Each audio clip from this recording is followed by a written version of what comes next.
tener en cuenta que los primeros auxilios salvan vidas, ¿no? Sí, el objetivo es justamente, bueno, compartir la pasión que nos mueve, el hecho de poder salvar una vida y estar presente en la situación cuando en ese momento parece que no hay nadie, es algo muy reconfortante como personas que estamos en la atención primaria, y bueno, vos en este caso sos paramédico, estás ya ahí presente con tu formación y con los años de experiencia que tenés. Tenemos Gracias. paramédicos también, Sí, Susi, a ver, sí, Susi. Carreño, te conoce a vos, me parece, es de... No sé, tengo, tengo gente, mucha gente en las redes, pero la he escuchado por ahí, he visto el nombre. Así que sí, seguramente, capaz que compartimos alguna capacitación, bueno, puede ser. No me acuerdo los nombres de todos, pero sí, sí puede ser que hayamos compartido por ahí alguna capacitación. Perfecto. Bueno, sí, yo te conocí a vos haciendo capacitaciones de primeros auxilios. Vos sos especialista en lo que es capacitaciones, bueno, este último tiempo te has dedicado mucho en lo que es capacitaciones en discapacidades. Sí, sí, sí, es cierto. Bueno, yo soy familiar directo de una persona con discapacidad. Mi hermano Emiliano tiene síndrome de Down y sí, hace ya 8 años que venimos dando esta capacitación por todo el país, porque lamentablemente no existe una capacitación en emergencias en personas con discapacidad. Es decir, cómo abordarlos y demás, ¿no? Qué hacer, qué decir y qué no decir. Entonces, claro, realmente la comunidad está muy en ascuas con eso y nosotros pudimos implementar un protocolo de actividades de abordaje donde resultó muy exitoso y bueno, lo estamos desparramando un poquito por todo el país. Sí, hay un vacío respecto, bueno, yo en algún momento de mi vida he trabajado con discapacidad o chicos especiales, bueno, en esos formatos, y es un trabajo hermoso, es otro contexto, otra realidad, y es cierto que no hay mucho material y que tampoco se sabe muy bien, o sea, bueno, hoy en día hay más investigación desde la neurociencia, desde la neurología, pero aún así, en la acción falta todavía. ¿Y cómo nos pasa, no? Bueno, cómo pasa que implicarse a veces es tener una situación y una realidad personal que te moviliza a aprender y a tratar de entender al otro desde su realidad, desde su situación. Sí, totalmente. Y cada persona con discapacidad es totalmente distinta, no solamente por su condición, patología y demás, sino por su carácter, su personalidad. Entonces, sí es cierto, es totalmente distinto cada una de las situaciones, todas son diferentes y hay que tratarlas con el conocimiento que se merece la cosa, ¿no? Pero bueno, no quiero abarcar ni invadir el campo de la discapacidad sobre el tema tan importante que es zonas agrestes, primeros auxilios, cuidado del deporte, de la salud y demás, que es tu tema. Eh, eh, Así que bueno, a disposición para lo que quieras comenzar a charlar y bueno, Y contento de estar presente entre la gente que está acá. bueno, dale, sí, larguemos la charla porque nos hemos demorado en conectarnos y sí, lo que tiene que ver con lo otro podemos dejarlo para otro momento.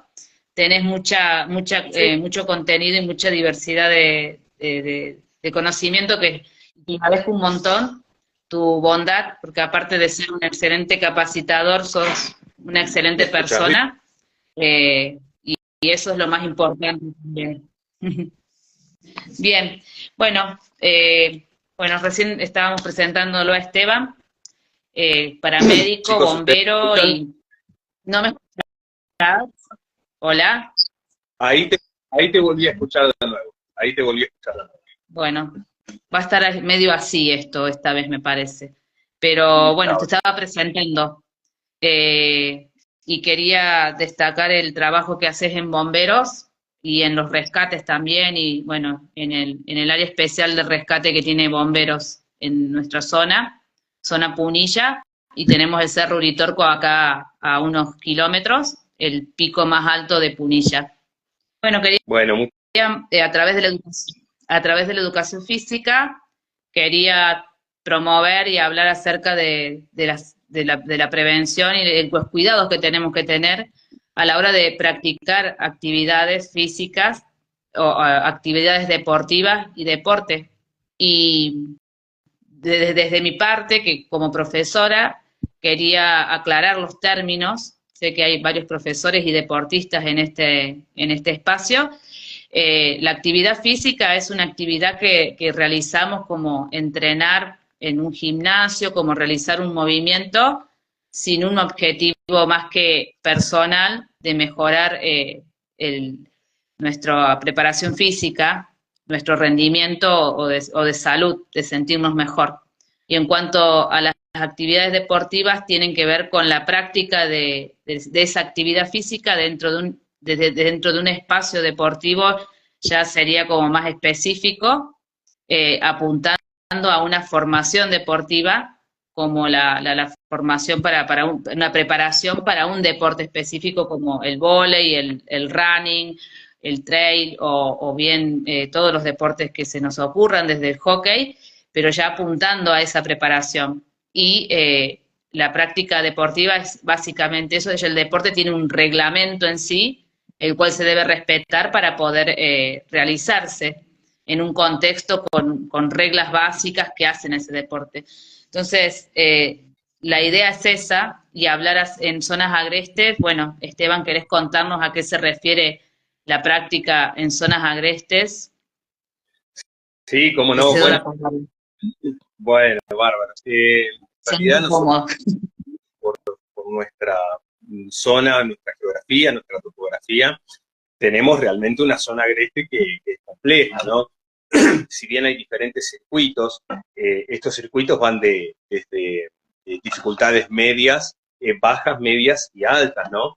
Entonces, claro, de acuerdo al circuito que tomemos, vamos a tener una exigencia distinta, no solamente física, sino una dificultad geográfica y topográfica que interviene mucho en la peligrosidad de lo que se pueda desarrollar la actividad. Las zonas agrestes no solamente están compuestas por senderos, sino también quebradas, bueno, el cruce de los ríos, y así con muchas otras características que nos van a influir en nuestro trekking, ¿no? Entonces, claro, acá hay que tener muy en cuenta varios puntos, sobre todo al momento de prepararse físicamente, de prevenir lesiones. Y cuando hablo de prevenir lesiones en zonas agrestes, es que el primer punto, y pongamos la parte que es la salud física en sí, hay que estar físicamente bien preparado para hacer estas actividades en zonas agrestes, es prevenir. ¿Qué quiere decir prevenir?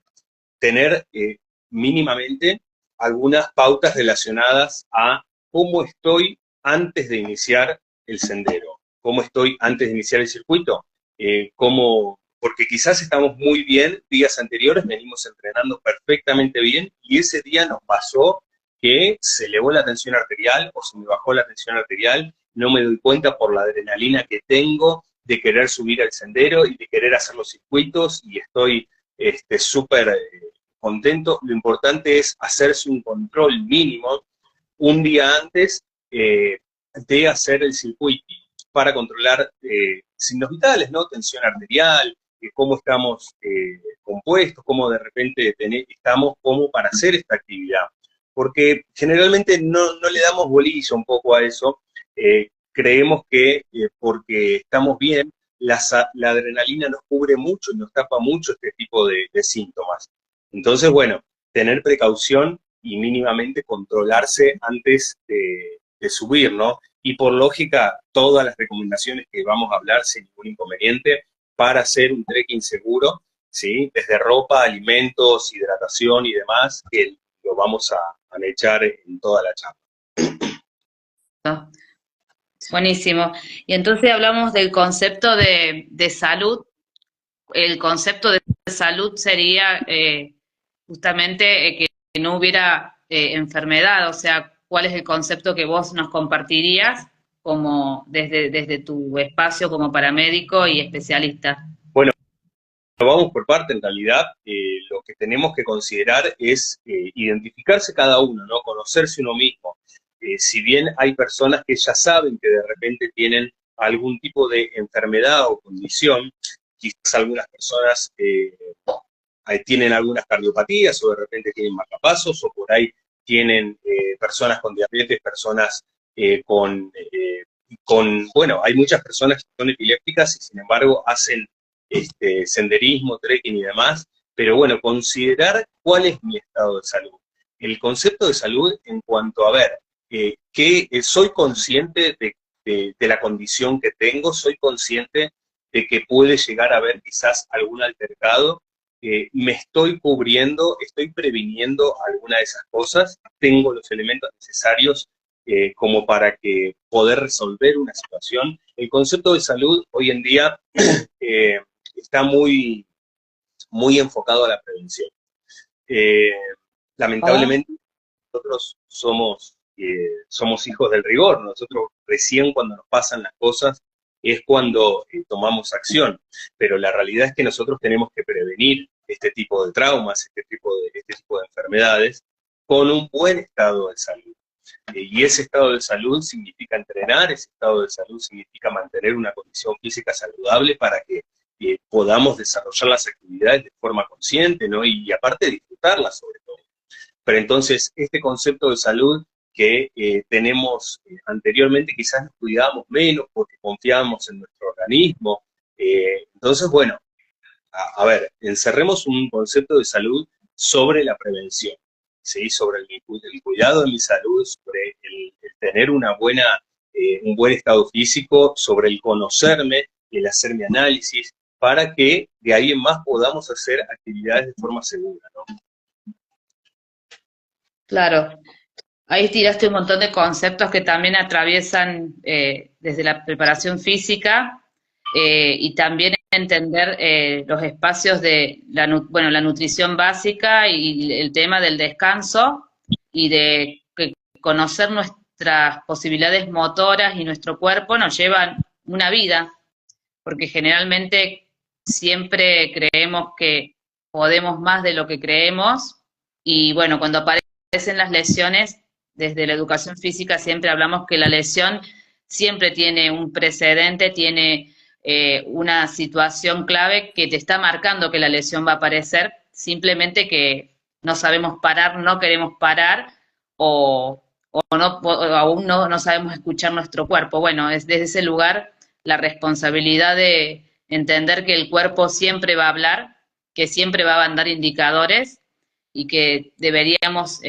tener más atención, que eso también sería parte del trabajo de preparadores físicos, profesores y entrenadores, ¿no? El desarrollo de la conciencia corporal apuntado a la salud, que son los nuevos conceptos que hoy se manejan desde la Organización Mundial de la Salud, con sus índices de sedentarismo elevados y todas esas cuestiones que nos atraviesan a todos, que no queremos profundizar porque en realidad queremos hablar de los primeros auxilios y qué serían los primeros auxilios, cuál sería el concepto que tenemos, el objetivo que tenemos en un primer auxilio. Esteban. Sí, por supuesto, los primeros auxilios y su concepto, ¿no? Acá estamos hablando que los primeros auxilios a todas aquellas acciones que se toman a raíz de una herida, ¿no? De un tipo de trauma, porque uno piensa en primeros auxilios simplemente cuando hay una herida superficial, cuando hay un corte y demás, y no, los primeros auxilios encierran mucho más que eso. El primer auxilio son medidas a tomar que involucran hasta la vida de la persona, ¿sí? Entonces, estos primeros auxilios, que el primer auxilio en realidad es la prevención, ¿sí? No hay mejor primer auxilio que aquel que no se tenga que realizar, ¿sí? Entonces, por eso, el primer paso es la prevención. Y más allá de esto, los conocimientos propios sobre primeros auxilios. Nosotros no podemos depender de un servicio de emergencia, no podemos depender de un paramédico, no podemos depender de un bombero. ¿Por qué? Porque nosotros tenemos que tener conocimiento no solamente sobre nuestro cuerpo, sino también sobre el actuar sobre los demás, los primeros auxilios que podemos otorgar a los demás.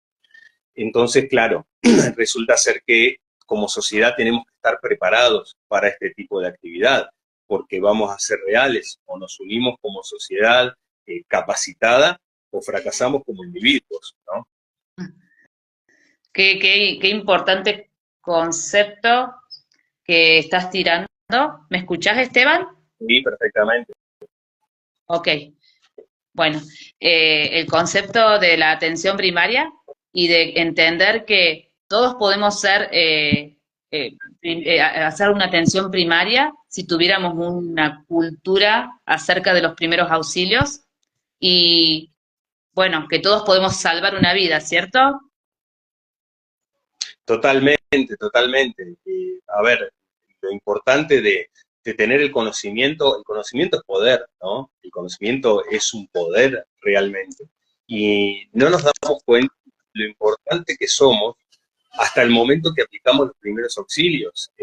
Un simple, por ejemplo, control de hemorragia nos lleva a detener un sangrado realmente inminente y después un cuadro complejo como puede ser un shock hipovolémico. Entonces, que lleva a la muerte, por supuesto que sí. Entonces, claro, tenemos que tener en cuenta que todas las acciones que tomemos van a incidir plenamente en la vida de la otra persona, en la vida de mi compañero, en la vida del corredor que está adelante, que está atrás. Sí es cierto que los primeros auxilios realmente son muy, pero muy claves para todo tipo de actividad, sobre todo las deportivas, sobre todo las deportivas. Entonces, tenemos que tener, como bien decís vos, una cultura educativa que sea totalmente generalizada y que no empiece de la edad adulta. Esto tiene que comenzar desde las escuelas primarias, ¿sí? Nosotros volcamos este programa a las escuelas primarias para que los chicos comienzan a saber no solo hacer RCP, porque hoy todo el mundo pide que las escuelas sepan hacer RCP, que las docentes sepan hacer RCP, que los chicos sepan hacer RCP, sino los primeros auxilios también, que tendría que ser una materia obligatoria en todo el cronograma docente, ¿no?, de educación. Es muy importante meterlo en la cultura de la educación. Totalmente. Dentro del programa y las currículas escolares se encuentra primeros auxilios como parte de la misma. De hecho, yo como docente en las escuelas siempre he tratado de hacer una actividad al año de donde se promovieran los primeros auxilios con prácticas mínimas y con la difusión mínima para motivar a los niños y a sus familias a través de los niños a que es la importancia de esta práctica, ¿no? Y a partir de ahí también empezamos a hablar para ir avanzando, de los factores de riesgo. Convengamos que una situación de asistencia implica un desequilibrio en el metabolismo de una persona, en la homeostasis, y entonces, ¿qué sucede cuando ese desequilibrio ingresa y cuáles son los factores de riesgo que podemos presentar ante la práctica deportiva? Porque una persona en reposo es muy difícilmente, a no ser que tenga una enfermedad crónica o una situación particular, va a presentar una situación de emergencia o de urgencia, que también son conceptos bastante técnicos para la sociedad que vamos a tener que dar. Te invito a darlos, Esteban. Sí, no, por supuesto que factores de riesgo realmente son muchísimos, ¿no? Eh, Estamos hablando de que, más allá de, como decías vos, ¿no?, las enfermedades que pueda llegar a tener, las conocidas o las desconocidas. Nosotros hablamos de las conocidas, de lo que mínimamente conocemos en el cuerpo, pero antes de hacer la actividad, la realidad es que podemos llegar a tener algo que va a incidir en esa actividad y que se nos puede desarrollar mucho más y que puede desencadenar, por lógica, en una lesión, en una enfermedad, en un trauma, ¿no?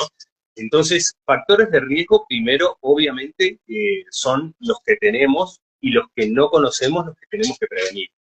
Y después los factores de riesgo en el deporte en sí, creo que hacemos un poco incidencia en este caso por ahí en el trekking, que quizás puede llegar a ser que sea el tema principal, pero bueno, esto va ramificado a todas las actividades, ¿no? Los factores de riesgo se van a relacionar íntimamente en otro tipo de factor, que es el factor de exigencia. El factor de exigencia es el que nosotros, ni más ni menos, nos autoexigimos para hacer ese tipo de actividad. Queremos que nuestro metabolismo sea cada vez más desarrollado, ¿sí? Y por lógica vamos a exigirnos cada vez más y más y más de acuerdo a la dificultad del terreno también. Entonces, los factores de riesgo comienzan desde lo personal, después se trasladan a los factores externos. Los factores externos es ni más ni menos las rutas de terreno, la topografía, el ambiente, hace frío, hace calor, qué temperatura tengo, cómo tengo la temperatura de mi cuerpo, cómo la estoy equilibrando, me estoy hidratando, no me estoy hidratando. El otro factor externo muy importante, aparte de la temperatura nuestra, es la temperatura, la estación en la cual nosotros vamos a desarrollar la actividad, eso lo vamos a tener que tener en cuenta también. Más allá de eso, en lo que es factores climáticos, está lloviendo, no está lloviendo, es de noche, es de día, hay viento, no hay viento, y en cuanto a otros factores externos, la dificultad del terreno, cómo está el terreno, está estable, es un terreno con muy trabado, muchas piedras, donde me genera mucho esfuerzo, no solo cardíaco, sino también a nivel de articulaciones, huesos, choque de huesos, un montón de lesiones que pueden producirse en esos caminos trabados, donde entran un montón de factores de riesgo. Así que bueno, guarda, porque factores de riesgo podemos hacer un abanico interminable, entre factores externos y los factores propios, ¿sí? Que son ni más ni menos los que podemos llegar a tener nosotros, ¿no? Perfecto. Entonces está los del ambiente, que tienen que ver con el clima, con la geografía del lugar, y después tenemos el tema de la corporeidad, la propia temperatura corporal, y cómo hemos venido alimentándonos, y cómo hemos venido sobre todo hidratándonos. Y Sí, a partir de ahí parece que estamos preparados para tirar el concepto de qué sería una emergencia y qué sería una urgencia, porque bien. es necesario tener la diferencia, ¿no? Claro, son dos cosas distintas. Una cosa es una emergencia, otra cosa es una urgencia.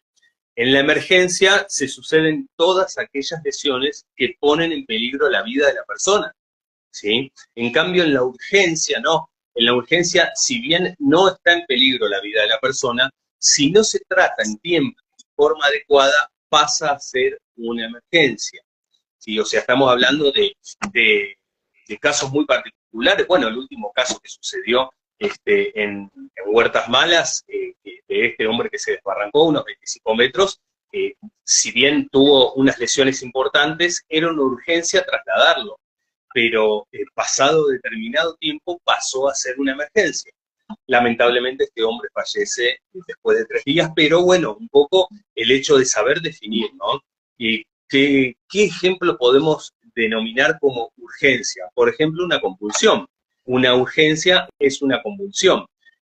Pero ¿qué pasa? La convulsión la tratamos, como sabemos, ponemos a la víctima en posición de seguridad para que lateralizada pueda liberar esas secreciones, ¿no? Porque en una convulsión se producen secreciones, sangrado y demás. Pero claro, el problema más grande de una convulsión no es la convulsión en sí, porque la convulsión tiene que pasar, tiene que desarrollarse. Nosotros tenemos que dejar que esta persona convulsione porque necesita terminar su proceso convulsivo. Pero el peligro más grave de la convulsión son las secreciones, la broncoaspiración, el peligro de asfixia con esas propias secreciones y que produzca un paro respiratorio posterior paro cardíaco. Entonces, claro, la convulsión pasa en ese momento de ser una urgencia a una emergencia si, por ejemplo, no se lo coloca en posición lateral de seguridad. Entonces, si la víctima queda boca arriba, y no hay nadie que lo ponga en posición lateral de seguridad, y lo más probable es que se asfixie con sus propias secreciones y pueda inducir a un paro cardiorrespiratorio. Claro que sí, la posición de lateral de seguridad y aparte también el tema de entender que la convulsión, como recién explicabas, viste que tenemos muchos mitos a nivel cultural acerca de que meter la mano en la boca, de tocarla a la víctima. Entonces, lo básico en una convulsión sería esperar que pase.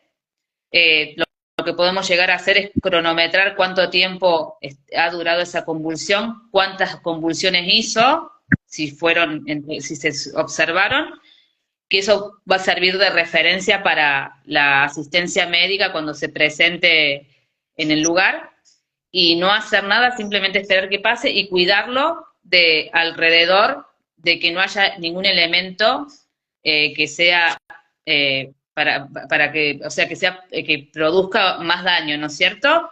Ahí entraríamos en el análisis de situación, ¿cierto? En la evaluación de situación.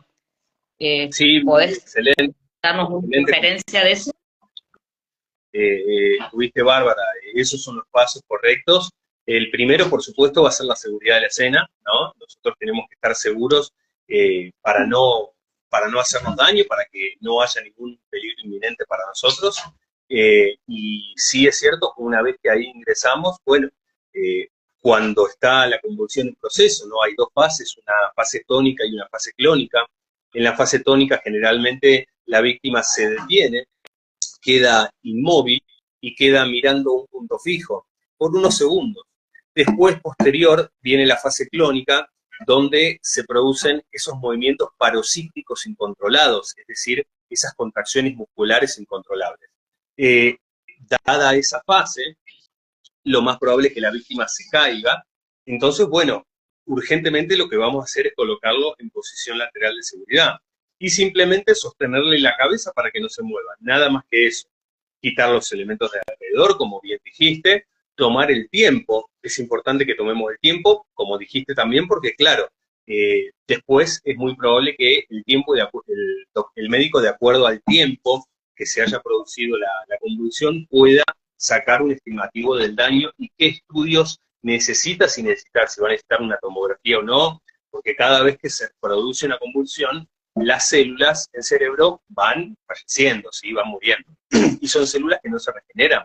Entonces, claro, necesitamos tomar acción en cuanto antes en una convulsión para poder liberar secreciones y que ingrese oxígeno para nuestro cerebro, ¿sí? Para que se reinicie nuevamente la máquina, porque una convulsión es ni más ni menos que reiniciar el sistema, como se reinicia un teléfono, como se reinicia una computadora. Bueno, el cuerpo sale en defensa de eso.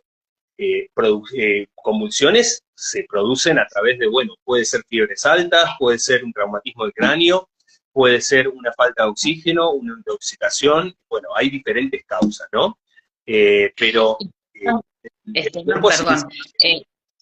¿Una convulsión se puede producir por deshidratación? Sí, totalmente, claro que sí. Imagínate que el cuerpo tiene tres elementos fundamentales, ¿sí? Agua, glucosa y oxígeno. Si te falta cualquiera de esos, vas a entrar obviamente en un shock de acuerdo al tipo de elemento que sea, pero sí, una deshidratación puede producir sin ningún inconveniente una convulsión. Sí, recalco esto de la deshidratación porque en la práctica deportiva y sobre todo al aire libre, el tener una planificación, porque en la charla anterior estuvimos con Lucho Velo, que es especialista también bombero, y también especialista en carreras de orientación, y hablamos mucho de trail y de entrenamiento, y hablábamos de la planificación de la nutrición y la hidratación, ¿no? Y volvemos al mismo punto, conocer nuestro cuerpo no es el mismo que el de los demás, y si bien hay parámetros generales, pero el tema de entender cuánto va a ser lo que vayamos a correr, a entrenar, a usar de energía con nuestro cuerpo, cuánto va a ser el desnivel positivo que vamos a tener, que sobre todo es la cuesta, que es lo que más nos va a poner en desgaste físico. y tratar de planificar los entrenamientos y empezar a pensar como una organización, además de tener un plan de entrenamiento, tener también un plan de alimentación y nutrición para evitar este primer precedente que es la deshidratación, que es tan común y que no nos damos cuenta, porque realmente cuando uno se empieza a deshidratar tiene pequeños síntomas que generalmente al estar corriendo, yo soy corredora, de hecho me ha pasado sin saberlo en su momento, de sentir que tenés la boca seca y ya tener algunos pequeños indicadores que si no sabes bien de qué se trata, podés llevar a tu cuerpo a extremos que no son los mejores y producir situaciones que no están buenas, ¿no es cierto? Sí, totalmente. Bueno, nosotros siempre hacemos hincapié en esto, ¿no? Sobre todo en bomberos, en los servicios de emergencia y demás. Tratamos de aconsejar a todos los corredores porque sí es cierto y uno entiende que quieren ir lo más liviano posible, ¿no? Por supuesto, porque es una actividad que su cuerpo está en movimiento y está íntimamente ligado con cada uno de sus miembros. Entonces, bueno, el llevar quizás una carguita extra cuesta. Pero nosotros hay elementos muy claves como, por ejemplo, las sales hidratadas que se consiguen en la farmacia, ¿sí? Sobrecitos de sal hidratada bueno, agua, por supuesto, y aparte un sobrecito de jugo, ¿sí? Esa sal hidratada la mezclas con el jugo y ahí sí te la tomás, porque la sal hidratada, y bueno, generalmente es fea, entonces por ahí puede llegar a producir alguna que otra arcada, algún que otro vómito, síntomas de náusea. Pero bueno, es lo que va a salvar en ese momento realmente de deshidratación, y esperemos que no suceda, ¿no? Pero sí, hidratarse previo, durante y después de la actividad física, siempre, sobre todo en temporada de verano, ¿no? Y altas temperaturas. Puede suceder, Sí. sí. Sí, más teniendo, perdón, ¿no? Voy pensando en situaciones reales y tratando de bajar la línea a la realidad y a la actualidad, ante la deforestación y toda la modificación de los factores ambientales que estamos teniendo por el daño que hemos hecho ambientalmente. El clima ha cambiado y tenemos muchas temperaturas muy elevadas. De hecho, bueno, el año pasado con la corriente del Niño, sufrimos las sequías y ahora con el ingreso de la corriente de la Niña, ahora tenemos grandes tormentas y va a ser lo contrario a lo que fue ese ciclo. Esto es algo que tenemos información, bueno, ustedes los bomberos obviamente y nosotros los guardavidas con el manejo de aguas y demás. Eso hay que tenerlo en cuenta porque yo creo que no siempre tenemos en cuenta los climas y todo lo que implica exponerse a la actividad física al aire libre, ¿cierto? Es algo que nos olvidamos de que estamos en un clima, en un espacio geográfico específico y eso está bueno tenerlo en cuenta a través de la meteorología nacional, que es algo que lo podemos buscar y funciona bastante bien hoy en día. Bueno, ahí tenés otro factor de riesgo, vos lo mencionaste, los Claro, cambios por eso te llevó climáticos. a ese lugar. Por supuesto, por eso te llevaba a ese lugar, porque quería que vos nos dieras un puntapié ahí. Perfecto. Entonces, Eh, tener en cuenta eso. Claro, uno de los problemas más grandes hoy en día es que no podemos entrenar de la misma forma que entrenábamos antes, de acuerdo a las consecuencias que podemos sufrir por los factores externos. Si nosotros tenemos un circuito que sabemos que quizás hace muchísimos años que no lo hacemos, hay gente que viene acá, bueno, este hombre, por ejemplo, era de La Pampa, este hombre de Huertas Malas, era de La Pampa y el amigo, ¿no?, que estaba con él nos decía que hacía añares, hacía 15 años aproximadamente, que no venía a este lugar. Y nos contaba que cambió muchísimo.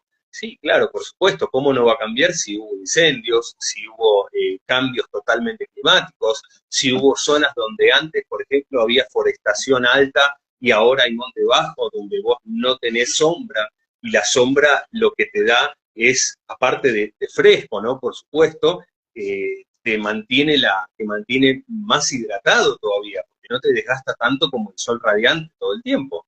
Entonces, claro, ¿cómo no va a haber factores externos de riesgo que inciden terriblemente en nuestra actividad física, ¿no? Claro, hay gente que quizás no es de la zona. Bueno, no sé si hay toda la gente que hay conectada, la verdad que yo veo 7 nomás, pero me parece que hay más personas conectadas. Nosotros desde nuestra zona de Punilla les queremos contar que ¿cuánto fue, Esteban, a esto? La semana pasada, ¿no? Si querés contar un poquito más del accidente que hubo en el Cerro Uritorco Sí, y de lo que esto significa, fue, sí, vos como fue la, bombero tenés más información. sí, fue la semana pasada, unos 10 días aproximadamente. Yo justo estaba de guardia. Recuerdo que eran las 4:20 de la tarde. Recibo un llamado en la central donde se manifiesta una persona de sexo femenino que venía descendiendo desde la cascada de las golondrinas, ¿no? Y así en la zona denominada de Huerta. Ella se comunica en un momento donde encontró señal, me comienza a hablar, por lógica muy nerviosa, muy agitada, eh, y me manifiesta que había un hombre que se había caído, que estaba inconsciente, eh, donde, claro, ella se encuentra con el amigo de este hombre, porque el hombre este no estaba en el sendero, el hombre este estaba de las cascadas de las golondrinas unos 15 minutos para arriba, en una quebrada. Eh, entonces, bueno, resulta ser que ella nos afirma que se encuentra con el amigo, que le pasa los datos. Mirá, mi amigo eh, se cayó de una altura aproximadamente de unos 25 metros, comienza a rodar, comienza a golpearse con todas las piedras, produciéndose una serie de lesiones que ella me manifestaba que, que la verdad que estaba muy consciente porque también hacía trekking y, y la verdad que me dio datos muy precisos porque yo, pobre, la volví loca, la bombardeé a preguntas porque sabía que tenía que aprovechar ese momento de señal, ese momento que ella tenía señal y yo lo primero que le dije es no te muevas del lugar de donde estás, quédate ahí, que ahí tenés señal, no te muevas ni un metro, así que quédate ahí, que ahí hablamos. Eh, Ahí es cuando le empecé a preguntar, mirá, bueno, decime cuántas personas son, cuánto pesan, qué edad tienen, hace cuánto que están ahí, si está consciente o está inconsciente, qué fue lo que pasó. Y bueno, me contaba de esto, que cayó de 25 metros de altura, que comenzó a rodar, que comenzó a golpearse con las piedras. Eran dos personas que hacían turmalina, la competencia de turmalina también.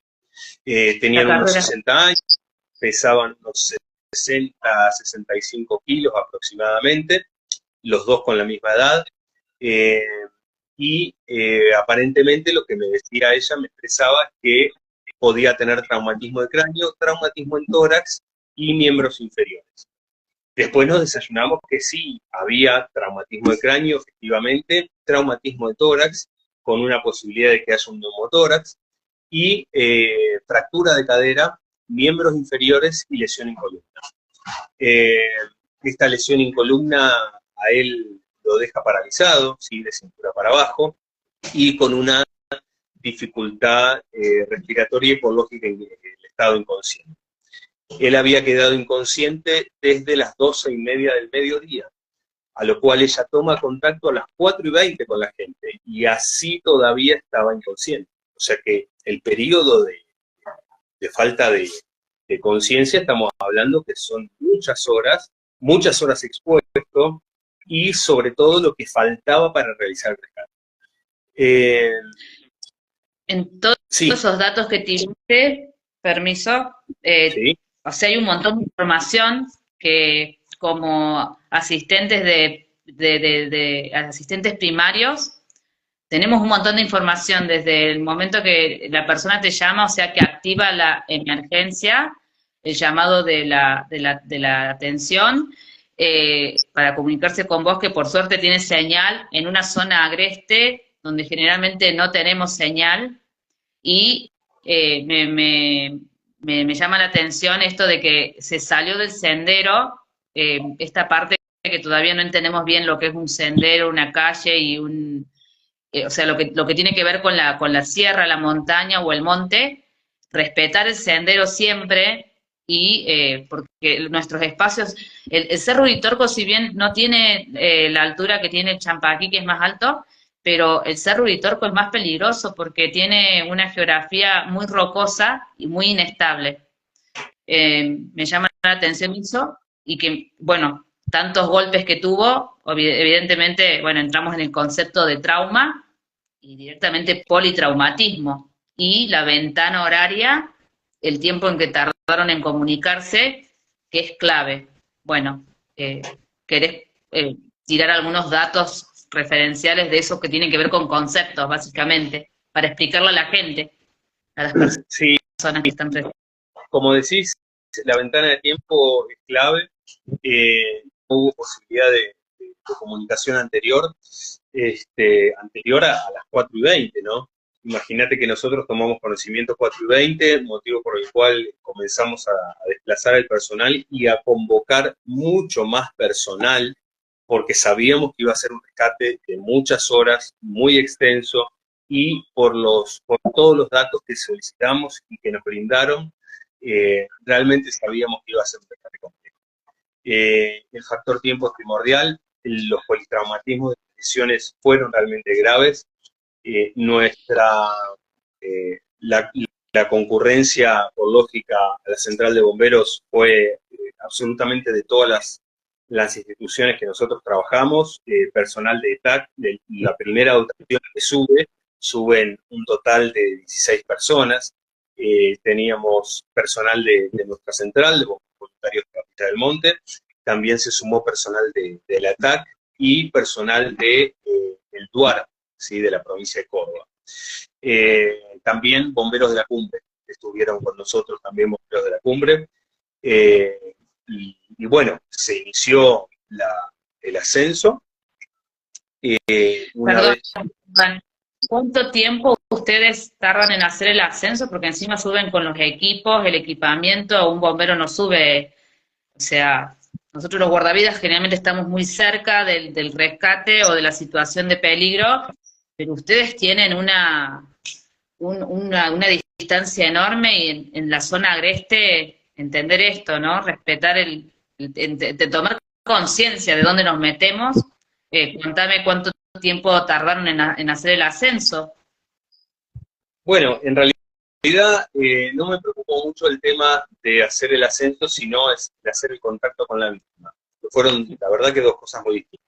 Como primera medida, el Sí. ascenso, sí, te puede durar, nosotros podemos llegar en 2 horas y media, lo que pasa es que estaba mucho más allá de la cascada de la Golondrina. Entonces, si uno interpreta la llegada, por ejemplo, en la cascada de las Golondrinas, y bueno, puede estar 2 horas y media, un poquito más quizás. Nosotros a la cascada llegamos en 2 horas, pero el problema en realidad es que ellos estaban mucho más arriba, el sendero era totalmente complejo, en algunos lugares tuvimos que usar machete para pasar, estaba el monte totalmente cerrado y cayó la noche, motivo por el cual, para que tengas referencia, nosotros a las 22:15 aproximadamente, recién se toma contacto con la víctima. Estamos hablando de unas 5 horas, 5 horas y media aproximadamente después de la llamada. Motivo por el cual, si le sumamos también el tiempo que tuvo desde las 12:30 que se produjo el trauma hasta las 22:15 que se encontró la víctima, donde ahí recibió los primeros auxilios para estabilizarla. Es un tiempo muy considerable, es un tiempo en el cual se desarrollaron muchísimas actividades, y es un tiempo en el cual, bueno, sí, como decís vos, los equipamientos que nosotros llevábamos, más allá de bolso de trauma completo, bolso de vía aérea, equipos de rescate en altura, sí es cierto, los kilos, el desgaste físico, el llegar lo antes posible, claro, todo influye, y sobre todo influyó mucho la hora del día, ¿no? Porque no teníamos luz, se compleja realmente mucho la situación, y bueno, por suerte se pudo dar con la víctima, costó encontrarlo realmente, porque estaba metido en una forestación compleja, costó encontrarlo y bueno, ahí se pudo hacer las primeras atenciones hasta que se desplegaron todos los equipos de emergencia, porque empezaron a caer, por supuesto, cuarteles vecinos, más personal de TAC, más personal del lugar. Entonces se hizo un operativo realmente muy complejo porque sabíamos que iba a llevar muchísimas horas y que lo más probable es que iba a pasar toda la noche ahí la víctima, lo cual eso sucedió. Claro, está la incidencia de la temperatura, está el tiempo que tardaron, y sumado a eso, bueno, después vamos a hablar de lo que implica un operativo, porque es algo que realmente creo que hay muy poca, pero muy poca conciencia, eh, y entender eso, ¿no? Por un lado.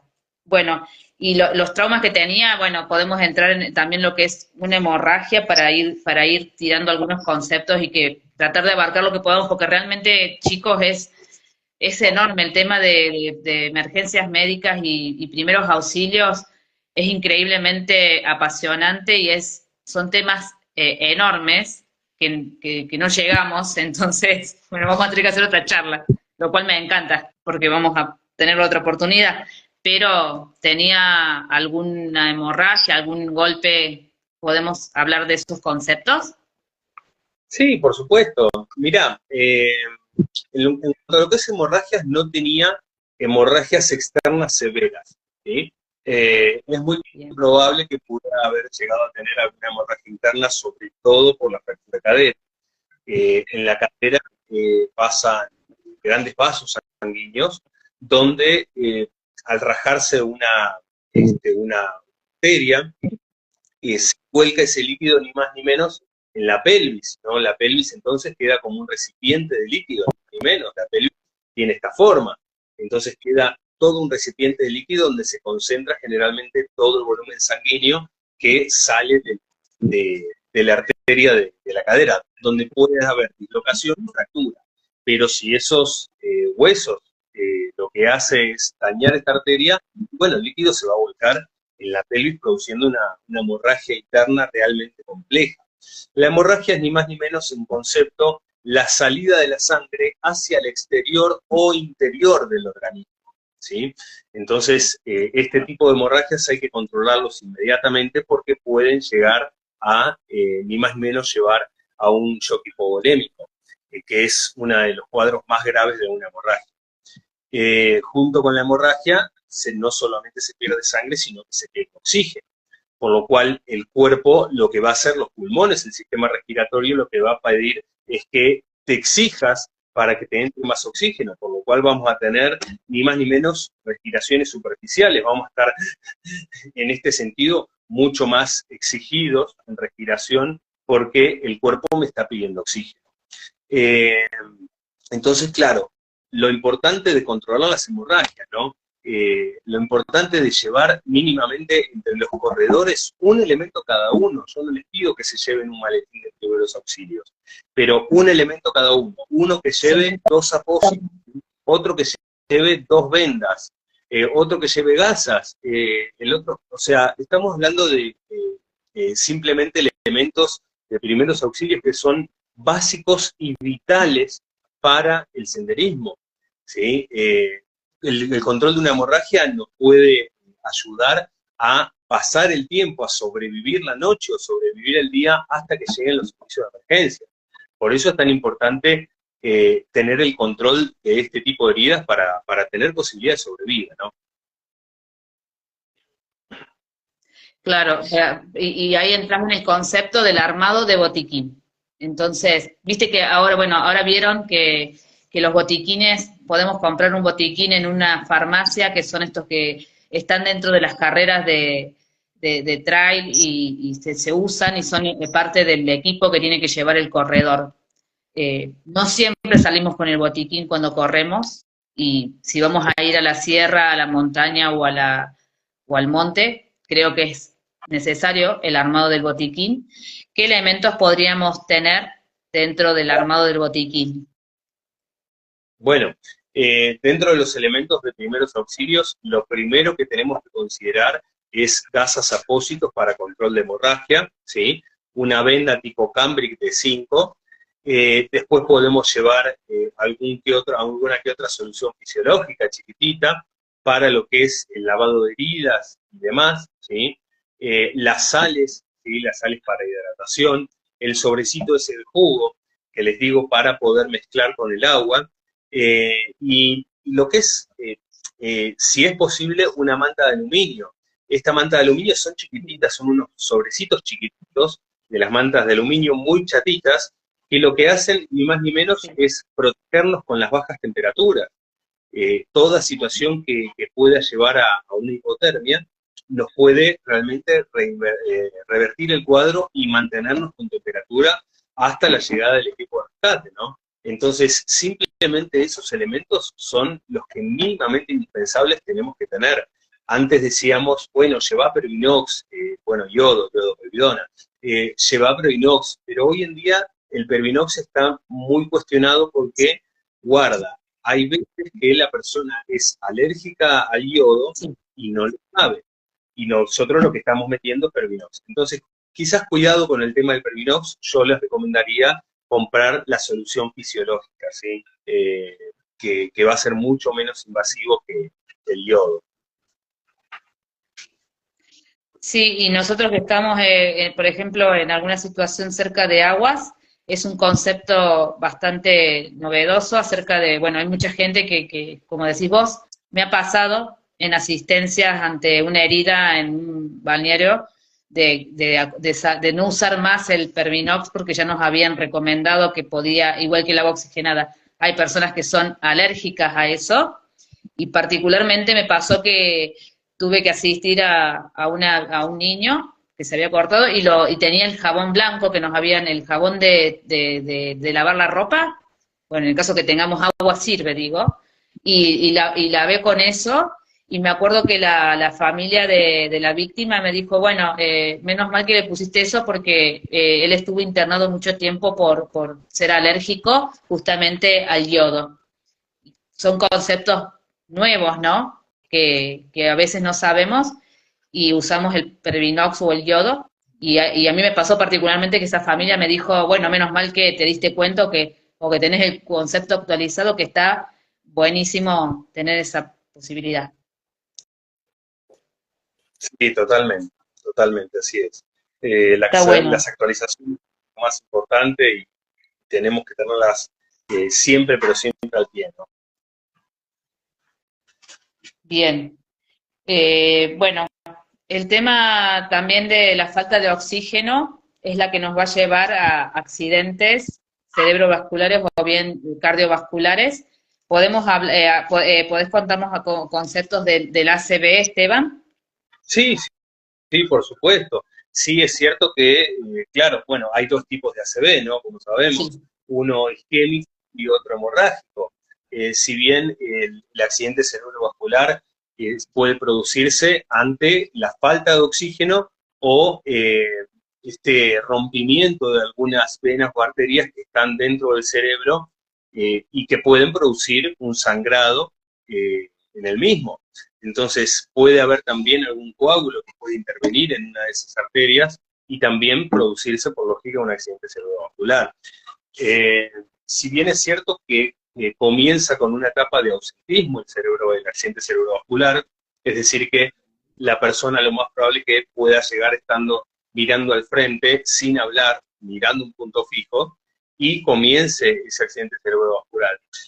Claro, resulta ser que puede tomar acciones totalmente determinantes, como puede ser confusión de las palabras y ininteligibles, es decir, que no se le entiende las palabras, o la ecolalia, que es la repetición de las palabras, o también la paralización de uno de sus lados, ¿no?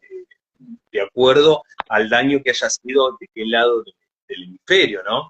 Entonces, claro, hay bastantes síntomas que pueden determinarnos de un accidente cerebrovascular, sobre todo con una suba de tensión arterial, ¿no? Si se produce. También tener en cuenta que podemos podemos iniciar algunas acciones nosotros como primeros respondientes para confirmar una ACV, ¿no? De repente preguntarles cosas puntuales, ¿no? Como qué fecha es hoy, etapa del año estamos, si se acuerda quién es, levantar el brazo derecho, levantar el brazo izquierdo, levantar los dos brazos para ver cuál desciende o cuál no responde. Entonces, todo ese tipo de acciones nos va a determinar que sí está en un proceso ACV, que los minutos cuentan, que necesita un tomógrafo urgente y que uno de los signos vitales principales a tomar es la tensión arterial, ¿no? Por supuesto. Bien, entonces, básicamente los síntomas de una ACV es la falta de coordinación y en algunos casos los movimientos faciales involuntarios, ¿cierto, Esteban? Totalmente. La paralización de ellos mismos también. Quizás el labio se le baja, ustedes van a ver que intenta hablar que el labio se le baja, no puede mover las extremidades como corresponde, el ojo se puede bajar también. Entonces, bueno, sí, son situaciones en las cuales es lo más probable que haya tenido una segunda, por supuesto. Sí, y la importancia de intervenir lo más rápido posible porque al ser un daño neurológico, por eso se hace mucho hincapié, ha habido campañas estos últimos años acerca del ACV que no hay que dudar y hay que intervenir automáticamente lo más rápido que se pueda. Bueno, si estamos en una zona agreste y esto sucede, es bastante complicado, ¿cierto? Porque Sí, no se puede hacer nada más que intervenir y salir del lugar. sí, totalmente. Es empaquetamiento y rescate, evacuación. No tenemos otra opción. Ahí lo único que podemos, nosotros, por ejemplo, como servicio de rescate, lo único que podemos hacer es la administración de oxígeno, ¿sí? La administración de oxígeno para que ese ACV en curso esté mínimamente oxigenado y no corte el circuito de oxígeno. ¿Por qué? Para que las células, ni más ni menos, no se mueran. Entonces, claro, la idea es hacer una aeroevacuación transportada a través de helicóptero y que, bueno, pueda llegar urgente un tomógrafo y encuentre un neurocirujano disponible para tomar acción inmediatamente, que es muy difícil en nuestra zona, porque la realidad es que no siempre están los servicios a disposición, no siempre está un neurocirujano esperándote a ver si a alguien se le produce una ACV, no siempre el helicóptero está a disposición, el helicóptero tarda y más allá de eso, el rescate tiene su tiempo. Entonces, claro, es cierto que el trauma va agravándose cada vez más y tenemos que darle una solución definitiva en el tiempo que corresponda, pero es difícil, en zonas agrestes es muy, pero muy difícil, por eso insisto en siempre antes de salir tomarse la tensión arterial, ¿sí? Más allá de los cambios de tensión arterial que pueda haber en el transcurso del camino, tomarse la tensión arterial antes de iniciar cualquier tipo de circuito es fundamental. Sí, hay puntos claves que realmente son muy difíciles de manejar y hay una realidad de, como decís vos, es complicadísimo y bueno, creo que la única opción que tenemos es empezar a educar y falta un montón. Yo siento que falta un montón, que estamos muy lejos, ¿no? Pero este espacio es un puntapié inicial para eso porque creo que la salud es lo primordial. Obviamente, eso es algo que sabemos todos. En cuanto a la hemorragia, se me pasó un punto ahí, el tema del sangrado de nariz. Vamos por Sí, ese tema, sí, con algunos puntos sí. interesantes. La nariz, si bien, o la otorragia, ¿no? Como se dice, el sangrado de nariz, en realidad la epistasis puede ser muy leve o puede ser abundante, pero puede llegar a controlarse rápidamente, ¿sí? Antes nosotros decíamos, no, agarrate la nariz, tirate para atrás y bueno, entonces quizás esos pasos eran un poco cuestionados. Lo que es importante es que la hemorragia, entiendan que es una salida de volumen, ¿sí? Ya sea de sangre, de agua, de lo que fuera. Imagínense una canilla abierta. Esta canilla lo que hay que hacer es cerrarla, ¿sí? Cuando nosotros lo que hacemos es cerrar la hemorragia, cerrar el agua esa, cerrar la canilla, lo que se produce en cualquier tipo de vena, arteria o vaso sanguíneo es un coágulo. Es decir, que si nosotros apretamos acá y apretamos las arterias y las venitas que también tiene la nariz, lo que va a producirse es un cese de la hemorragia y se va a producir un coágulo. Ese coágulo va a tapar la arteria e inmediatamente va a detenerse el sangrado. Sí, por supuesto, nos podemos poner unas gasas y demás, pero ni más ni menos el hecho de ponerse un poco de frío y obstruirse las arterias para que se coagule ese vasito que está sangrando. Nada más que eso. Se asusta mucho la gente por el sangrado de nariz, sí, es cierto, pero bueno, hay diferentes causas, ¿no? Por ejemplo, en cuanto a mucha exigencia deportiva y física, puede producir sangrados de nariz, ¿no? Son vasitos muy finitos, donde cuando hay exigencia, sí, es cierto, puede llegar a romperse alguno y a dañarse, y bueno, simplemente el hecho de la obstrucción para generar ese coágulo es muy fácil, muy rápido, y no deben de asustarse por ese motivo.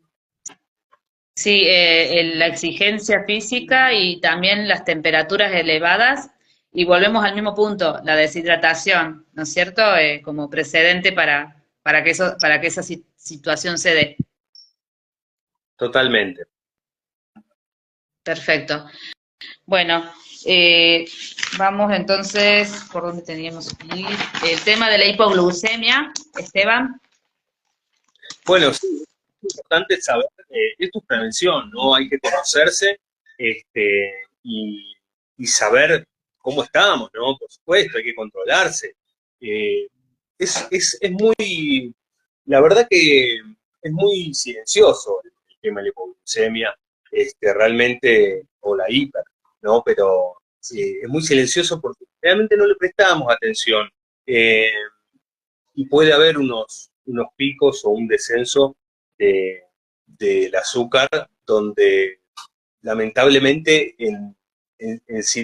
generalmente no lo diagnosticamos, no nos prestamos atención, no nos cuidamos. Y eso es uno de los signos vitales que tenemos que tener en cuenta, no cuánto azúcar en sangre tenemos o cuánto nos falta, pero eh, lo importante es saber cuáles son los signos, los síntomas y el tratamiento, ¿no? En el caso de hipoglucemia, bueno, saber que tenemos que recomponer ese azúcar, por eso yo insisto, llevarse siempre un sobrecito de jugo o una Gatorade o de repente caramelos también es importante para este tipo de situaciones, ¿no? No solamente para la deshidratación, porque nos concentramos mucho en la deshidratación y dejamos quizás aparte este tema que es el azúcar. Cuando yo voy a contar una experiencia particular, nosotros en el cuartel teníamos un compañero que se llamaba Leonel Roldán, donde él no sabía que era diabético. Bueno, un día, imagínense que tenía 20 años, ¿no? Un día entra, nada, se descompone, va al hospital y le toman todos los signos vitales, bueno, le dicen que era otro tipo de cuadro, no importa, pero nunca le tomaron la medición de azúcar. Va a otra clínica en La Falda, lo mismo, y así hasta se sentía cada vez más mal, más mal y más mal y más mal. Y bueno, resulta ser que en Córdoba, uno de los médicos le pregunta al padre si tenía algún antecedente familiar de alguna enfermedad y demás. Y mirá, yo soy diabético, vamos a medirle la azúcar. Pero a todo esto pasaron días, 10 días por lo menos, él sufriendo todos los 10 días. Y le dice, bueno, vamos a tomarle el azúcar. Cuando le tomó el azúcar tenía algo de 480, ¿no? Una locura, una locura. Y bueno, él fallece justamente de eso. Lamentablemente lo perdimos, es un compañero que realmente queríamos mucho, aparte muy joven, muy jovencito, y cómo esto influye en no conocernos, ¿no? En no cuidarnos, de repente hacer esta prevención que digo, ¿no? Que es tan importante, que simplemente medición de azúcar es un pinchacito y ya está, pero bueno, más allá de todo, hay que tener en cuenta que puede llegar a suceder, y nosotros siempre, por ejemplo, en el bolso de trauma llevamos, por supuesto, un glucómetro, donde hacemos la medición no en cada una de las víctimas, sino sobre todo en las que están en zonas agrestes, porque puede pasar de que sí, puede ser una deshidratación, pero también vaya acompañado por una hipoglucemia. Entonces, bueno, tener en cuenta ese tipo de signos y síntomas, ¿no?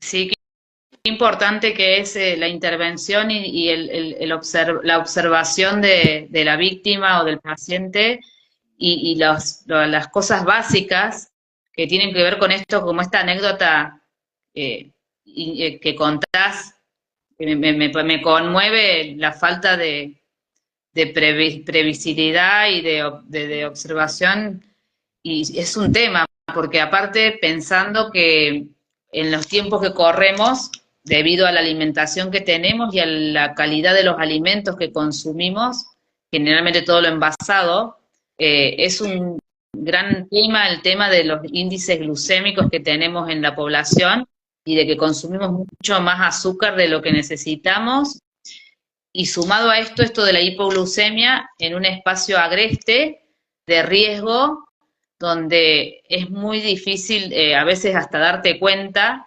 de los indicadores de los síntomas. Dentro de los síntomas, ¿cuáles podemos destacar?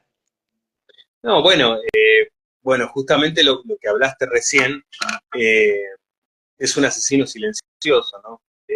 Vos sabés que antes de hablar un poquito, de seguir un poquito con esto, resulta que cuando se va al hospital, ¿quién iba a sospechar que un chico de 20 años podía tener una hiperglucemia de ese tipo? Entonces, claro, lo pasamos por alto y realmente se produce, ¿no? Bueno, la evolución en realidad lo podemos definir más que nada en cuanto a lo que es signos y síntomas, ¿no? Nos vamos a poner muy pálidos, sudorosos, fríos, ¿sí? Pálido, sudoroso y frío es uno de los signos y síntomas más clásicos, más clásicos. Obviamente el agotamiento físico, ¿sí? No tenemos energía, pueden producirse vómitos y náuseas también.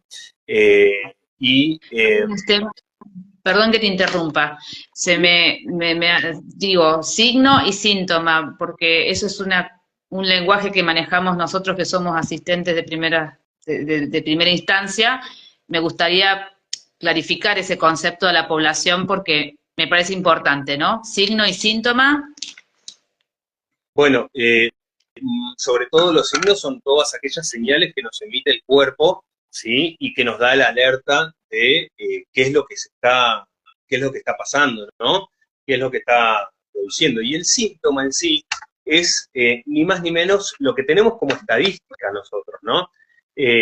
Los síntomas son el antecedente a esa lesión. Si nosotros, por ejemplo, un síntoma puede ser que tengamos una tensión arterial baja, donde una tensión arterial normal sabemos que va a dejar nuestro metabolismo equilibrado. Pero claro, los síntomas son, por ejemplo, un descenso de la respiración, un descenso de las pulsaciones, todos aquellos movimientos que sean fuera de lo normal en cuanto a los signos vitales, ¿sí? En cuanto a los signos vitales y ni más ni menos los valores normales, ¿sí? Así que esos son los síntomas. Los signos, como dijimos antes, son todas aquellas señales de alerta que que puede producir el organismo a raíz de una acción invasiva, como por ejemplo es una hipoglucemia. En este caso, vamos a vernos pálidos, sudorosos y fríos, que son signos de ese tipo de hipoglucemia. Y también lo que va a suceder es un descenso de la tensión arterial, que es ni más ni menos el síntoma, ¿sí? Por eso hay que saber separar signo y síntoma. Perfecto. Bien. Bueno, y también entender esto, ¿no? Que hago un corte ahí en esa parte de la glucemia, ¿no? Y de los índices que hoy tenemos, tienen que ver, como decimos, de la alimentación y han llegado a tal punto que ha incidido sobre las decisiones hasta de los Juegos Olímpicos, porque vamos a ingresar nuevos deportes, están ingresando nuevos deportes en las Olimpiadas debido a que nuestra población mundial cada vez está más sedentaria y de hecho hoy en día no es suficiente con ir 2, 3 veces a la semana, 1 hora a entrenar. Lo que se plantea es que necesitamos mucho más movimiento debido a que fuimos bajando muchísimo los movimientos por la tecnología, ¿no es cierto? La realidad que nos avasalla a todos y que es imparable y que va a ser lo que va a seguir sucediendo. Y hoy en día ya moverse no es suficiente con moverse un poco, un poquito, y saber elegir bien qué actividades vamos a hacer, y también tener conciencia de esto, ¿no? De que cuando vamos a hacer a lo que nos abarca hoy el tema de actividades al aire libre, en espacios agrestes, entender que el consumo va a ser mucho más desgastante para poder rendir en ese espacio. Si bien hay gente que está muy entrenada y que está muy interesante todo eso, también me lleva a otro lugar que tiene que ver con el consumo de algunos suplementos deportivos.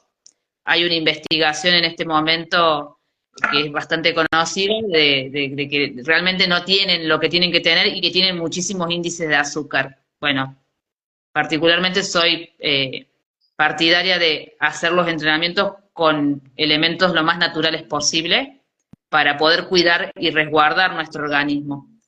Como un punto y aparte, ¿no? Desde la educación física, que es lo que queremos complementar junto a esta charla. Sí, complicado el tema de los complementos dietarios. La verdad que es difícil porque es un arma de doble filo. Nosotros no sabemos qué componentes exactamente pueden llegar a tener. Si bien, está bien, nosotros los vamos a leer en el envase, como corresponde y demás, pero bueno, si hay un exceso de azúcar... Sí. El asunto es que no hay controles en esos suplementos, que la ley de alimentos que salió hace un tiempo atrás y que fue aprobada y que costó un montón que se apruebe, había muchos intereses particulares económicos de grandes empresas que manejan el sistema económico nuestro de alimentación, entonces lo costó un montón habilitar legislar y habilitar esa ley, y por suerte hoy tenemos etiquetado en los alimentos. La realidad es que la suplementación deportiva no sabemos realmente qué es lo que tiene. Hay un canal muy interesante de investigación que están llevando a cabo científicos, nutricionistas y deportólogos, y que lo están haciendo muy bien y que está a nivel público, salen los canales, o sea, está bueno eso, y se está luchando por una ley para que exista un control de esa suplementación deportiva. Bueno que por lo menos están encaminados en ese tipo de control, ¿no? Yo la verdad que no estoy muy en el tema en cuanto a lo que es el suplemento dietario y demás, porque no soy tan deportista como ustedes, quizás somos deportistas un poco más a tiempos más cortos, ¿no? Pero bueno, ustedes viven el diario, una actividad deportiva como si fuese una rutina todo el tiempo y están empapadísimos en el tema, pero sí es cierto que la realidad de los suplementos dietarios, sobre todo en gente que es principiante y no conoce, creo que tiene que asesorarse muy, pero muy bien, y tener a alguien al lado como vos, que tenés una super experiencia en ese sentido, de decirte, bueno, Vivi, a ver, ¿qué es lo que tengo que tomar? ¿Qué es lo que no tengo que tomar? ¿Cómo puedo hacerlo de forma más natural sin tener tanto químico en mi cuerpo, tanto químico invasivo, ¿no? Entonces, bueno, ¿qué me aconsejás? Pero buscar un asesoramiento debido antes de quizás complementarse con cualquier complemento dietario, ¿no? Sí, sí, siempre la medicina de por medio y con estudios, lo que vos estabas destacando, el tema de los controles, tanto miedo que le tenemos al médico por, bueno, esta cuestión de todo lo que ha ido sucediendo este tiempo, que tiene que ver entre las vacunas, entre los virus y todas estas cuestiones que nos atraviesan a todos como sociedad a nivel mundial, nos hace cuestionar eso, pero también es cierto que el control médico, el chequeo médico, debería ser algo que se pida, que se exija, y ser responsables como deportista y como personas que vamos a practicar un deporte, de saber qué pasa con nuestro cuerpo. Particularmente desde mi formación, lo que yo he aprendido y lo que yo hago es entender que cada cuerpo es único y que somos un cuerpo y que no tenemos otro móvil de transporte en esta vida más que este cuerpo, y que es lo único que tenemos que cuidar. Entonces, ser conscientes de que si estamos yendo al médico, que si estamos haciendo un tratamiento, de que si estamos haciendo un estudio, de que si estamos entrenando, de que si estamos moviéndonos, lo que sea que estemos haciendo, tiene que ver con nuestra salud y desde ese lugar también, bueno, podemos ir al tema de, bueno, ahí entramos con el tema de la intoxicación también. Es muy amplio el tema y todo se enlaza con todo, y si bien desde la educación física no siempre todos los profesores de educación física sabemos primeros auxilios, no siempre todos tenemos algún principio de aprender rescate, está bueno que nos podamos especializar y por lo menos capacitar para ser guías saludables en todas las situaciones, porque la falta de salud es la que nos lleva a estos accidentes corporales en donde debemos intervenir y saber qué hacer. Sí, estoy totalmente de acuerdo. La verdad que hay que ser conscientes y tener en cuenta que hay que capacitarse, ¿no? Sobre todo. Sí, En cuanto a lo que es la parte de intoxicación, bueno, realmente tenemos ahí, hay diferentes tipos de intoxicaciones, y muchísimo para hablar del tema, pero sí, es eh, largo. sí, sí, la verdad que sí, porque la intoxicación no solamente puede ser, eh, puede ser de dos formas principales, ¿no? Por una forma puede ser por negligencia y por la otra puede ser por descuido, ¿no? Pero eh, uno de los problemas más comunes que tenemos es que, doy un ejemplo, si por ejemplo salen dos corredores, se van para el lado de los anazales o cualquier otro lado, se les acaba el agua, están sedientos nada más y lo primero que hacen es tomar agua del río. Eh, entonces, ¿qué sucede? Sucede que, claro, el río tiene una concentración de minerales que a lo cual nosotros no estamos acostumbrados y produce, aunque uno no lo quiera, es una intoxicación a través de no una bacteria, sino, o sí, porque puede ser en otros lugares también, ¿no? Pero un exceso de minerales en el organismo que el organismo no lo tolera, a lo cual van a empezar van a empezar los vómitos, va a empezar a descender la tensión arterial, va a empezar a relajación de esfínteres, y esos vómitos ¿a qué van a llevar? Y van a llevar a una deshidratación, ¿sí? Nosotros estamos perdiendo absolutamente todo el líquido poco que nos había quedado a través de las náuseas, vómitos, ¿sí? Entonces, claro, ahí se produce un descenso muy brusco de la hidratación, aparte de la intoxicación que uno tiene, entonces, claro, se deshidrata y ahí entra realmente en un shock séptico, no es una parte es un shock séptico y por otro lado es una deshidratación importantísima que lleva a un cuadro muy, pero muy grave que puede ser detonante en horas, en horas. Y por otro lado está la hidratación, perdón, la intoxicación por negligencia, ¿no? Consumo de pastillas, quizás uno cree que tomando energizantes y mezclándolo con medicación o con otro tipo de pastillas puede llegar a... No, y bueno, eso es una intoxicación a través de fármacos. Entonces, la realidad es que tenemos que tener conciencia y capacitarnos sobre lo que nos hace bien y lo que nos hace mal, ¿no?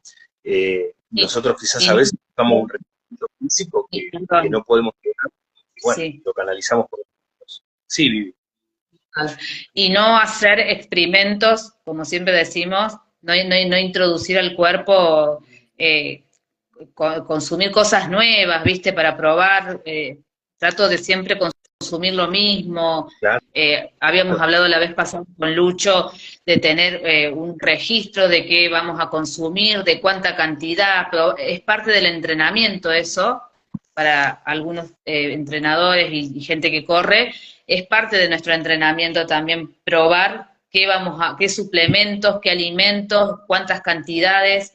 Hay que irlo probando en los entrenamientos y observándonos cómo nos sienta eso y no hacer cambios bruscos los días de la competencia o si vamos a hacer un fondo en la sierra, adentro de la sierra, sabiendo que vamos a estar en un lugar difícil de difícil acceso si nos pasa algo, pensar desde ese lugar, ¿no es cierto? totalmente, totalmente, sí. El hecho de llevar el registro es importantísimo, pero bueno, no animarnos, como decís vos, a experimentar, ¿no? ¿Qué palabra es experimentar? Hoy en día hay cantidad de cosas para experimentar y justamente lo que no Tanta, tenemos que hacer es eso. tanta información tenemos, tanta información que no toda la información que tenemos es real. Eso es Claro. también otra realidad. No es verdad todo lo que se dice. Bien. Bueno, la gran frutilla de los primeros auxilios, el RCP y la parte que más me gusta más adelante.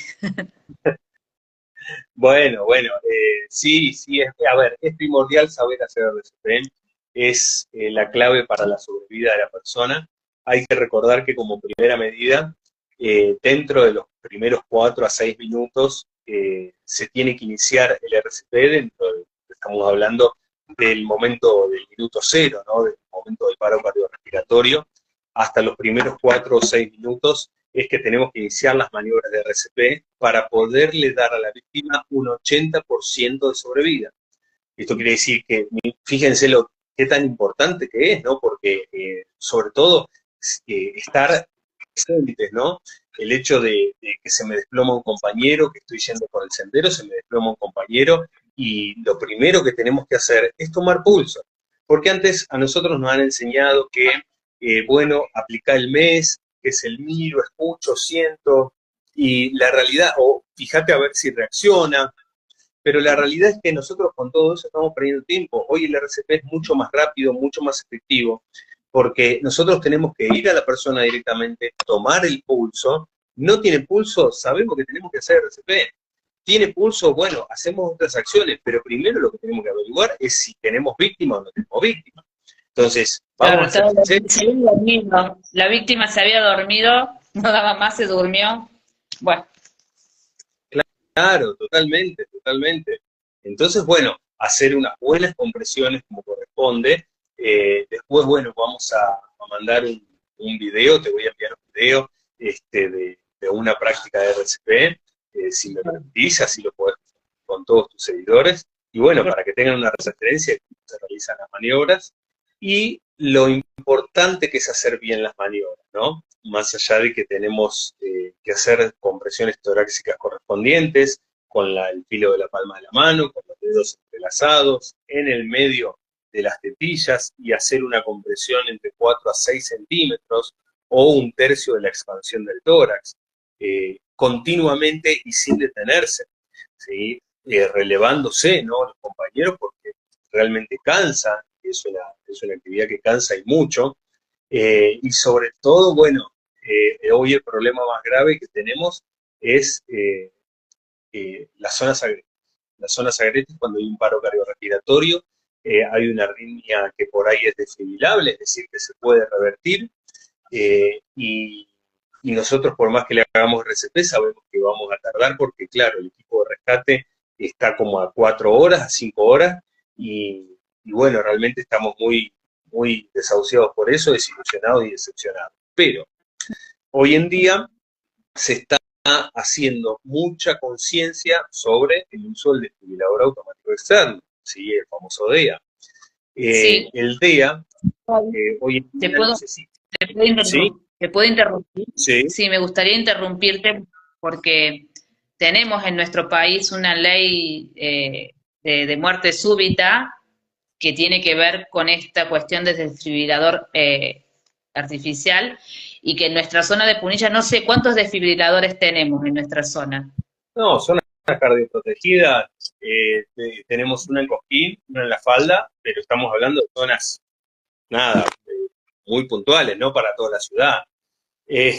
Acá en Capilla del Monte, ¿no? Nosotros, o sea, la única institución que tiene un desfibrilador automático externo acá en Capilla del Monte es Bomberos de Capilla del Monte. Eh, Después lo tendrán en la ambulancia, el servicio de emergencias médicas, pero si nosotros tenemos que ir a cubrir un evento o tenemos que ir inmediatamente a una zona agreste, de repente ir a Los Mogotes o ir a Paso del Indio o ir al balneario, al dique o subir arriba, bueno, nosotros siempre llevamos el desfibrilador arriba. Eh, Ahora, está comentándose mucho, pero mucho, el hecho de que lleve el desfibrilador el equipo de senderismo. El desfibrilador, hay desfibriladores que son chiquititos, portátiles muy fáciles, muy livianos, y uno, con una mochilita chica, lo puede llevar sin ningún inconveniente. Es ergonómico, es muy fácil de transportar y realmente, bueno, salva vidas, ¿no? Por supuesto. Después hay desfibriladores que son más grandes, pero un desfibrilador portátil, que es importante, nunca, pero nunca está de más para hacer cualquier actividad turística, de senderismo, de deporte, etcétera, etcétera. ¿Sí? Así que bueno. Y Esteban, ¿qué precio tiene hoy un desfibrilador de ese tipo? A ver, Y mirá, ¿de qué costo estamos? Y bueno, la realidad es que los desfibriladores no son baratos, pero bueno, la vida no tiene precio. Y un desfibrilador hoy en día vas, vas a encontrar, hay diferentes marcas, ¿no? Nosotros comercializamos uno, trabajamos un desfibrilador, pero es el más caro del mundo. Ah, no importa. Pero, ¿cómo? Se está Hola. entrecortando y no podían. Sí, hola, se escuchaba entrecortado la información que estabas dando, que era importante. ¿Ahí me escuchas bien? Ahora sí. Bueno, sí, no, te contaba que nosotros trabajamos desfibriladores, nosotros vendemos desfibriladores, pero sí es cierto que en el caso nuestro son de los más caros del mercado, porque son desfibriladores estadounidenses que tienen muchas funciones, pero si contamos con un desfibrilador portátil que realmente sea transportable, ágil y demás, estamos hablando de que los van a encontrar en los 2 millones y medio de pesos, Claro, unos $2.500 aproximadamente. Pero bueno, claro. Bueno, no es barato, pero es una inversión que el que la pueda hacer y que realmente, bueno, yo recién hablaba le escribí a Gabriela Ordóñez, que es una de nuestras referentes de guardavidas, que está en Río Cuarto. Río Cuarto sí tiene un gran desarrollo de las zonas cardioprotegidas, tienen un espacio cardioprotegido desde un club y están haciendo es la primera ciudad de Córdoba que tiene realmente zona cardioprotegida, que quiere decir que tiene desfibriladores, porque hay un concepto erróneo acerca del uso del desfibrilador. ¿Vos podés compartirnos eso, Esteban, para contarle a la gente? A ver, no te entendí, concepto erróneo, pero ¿cómo? ¿En qué contexto? Contame un poquito qué es lo que querés que explique. Que no necesitamos una capacitación para poder usar un desfibrilador y que la ley de muerte súbita plantea que debería haber en los espacios públicos abiertos donde haya más de 100 personas, Claro. donde haya más de 100 personas, debería haber un desfibrilador para tener acceso ante una situación o accidente cardiovascular posible. Y lo que yo te contaba, que una colega nuestra, Gabriela Ordóñez, de Guardavidas, y también paramédica, ha logrado que en Río Cuarto haya zona cardioprotegida en clubes y actualmente está haciendo la campaña de las capacitaciones de RCP y primeros auxilios en el municipio de Río Cuarto.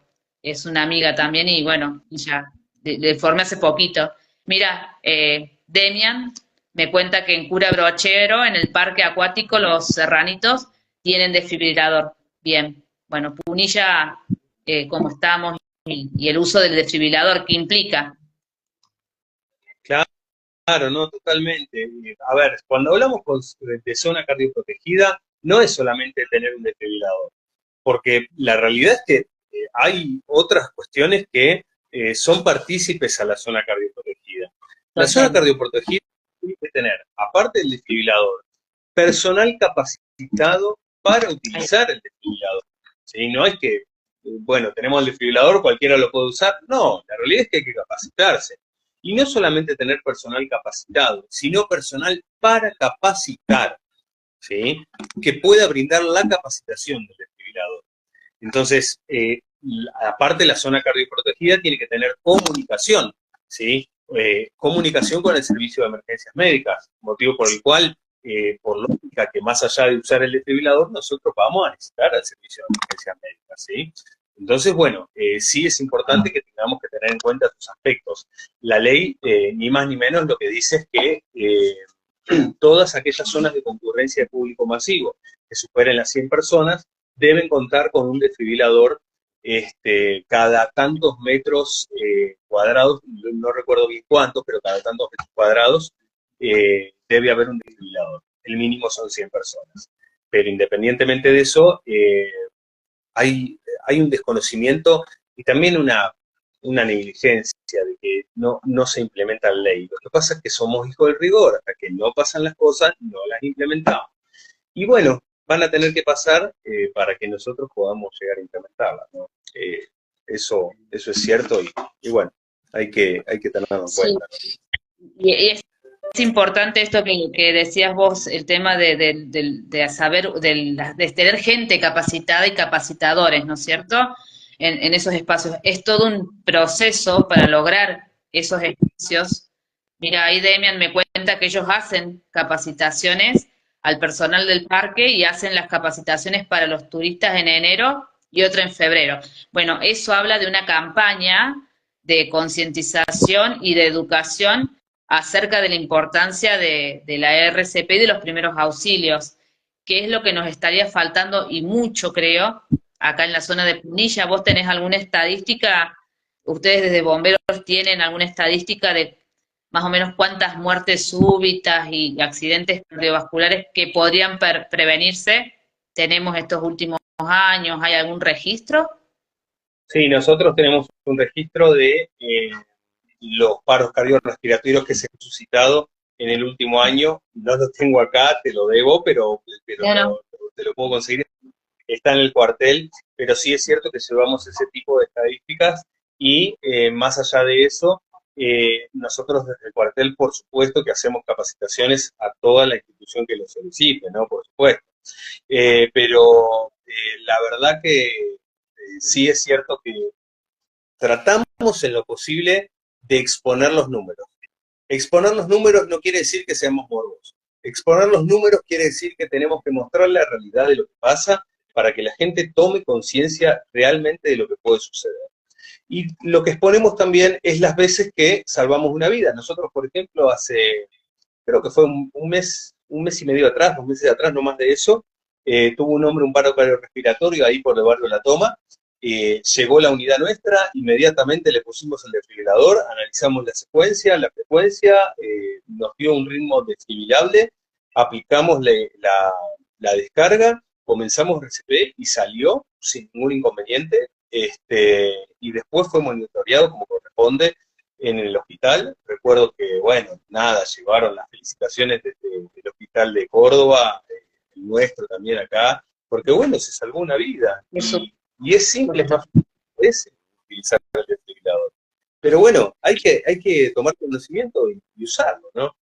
Sí, vos hablabas recién de estadística y yo también quería incorporar ese concepto. Por ejemplo, en Guardavidas, en Argentina no tenemos mucha estadística y Córdoba particularmente en lo que tiene que ver rescate acuático, no tenemos suficientes estadísticas para que se revalide y para que realmente se tome en cuenta la ley nacional de guardavidas, la 27171, si no me equivoco, que me corrija ahí Demian, que es guardavidas, ya se me mezcló. Pero bueno, la cuestión es que Córdoba no tiene suficiente cantidad de guardavidas por los espacios acuáticos que tenemos y la ley dice que deberíamos tener por cada espejo de agua guardavidas capacitados para justamente porque es considerado profesión hoy en día desde el año 2022. Entonces tenemos un vacío legal ahí y dado eso tampoco tenemos la cantidad suficiente de guardavidas y todo lo que implica la función profesional de guardavidas, como a ustedes también les pasa desde la 27155, gracias Demian, como también les pasa a ustedes ahí los bomberos, que no todos los bomberos tienen un sueldo más allá de que es voluntariado, es una profesión implica un tiempo y implica capacitación, y hay todo un gran tema ahí en ese espacio, en toda nuestra zona. Ustedes los bomberos hacen muchísimas cosas en nuestra zona, desde los incendios, desde la intervención primaria, porque ante una situación que nos supera a nosotros los guardavidas, ustedes intervienen, son nuestros colegas, nuestros compañeros en situaciones de accidentes, y creo que esa parte hay que resaltarla, ¿no, Esteban? Es como que nadie realmente valora la acción de los rescatistas por ejemplo, esta situación en el Uritorco. Nadie toma conciencia de que hay una ley para cuidar a las personas que van a subir a la sierra y qué es lo que implica que se respete esa ley. Por ejemplo, subir con guías habilitados que tienen un carnet especial para hacer las guiadas.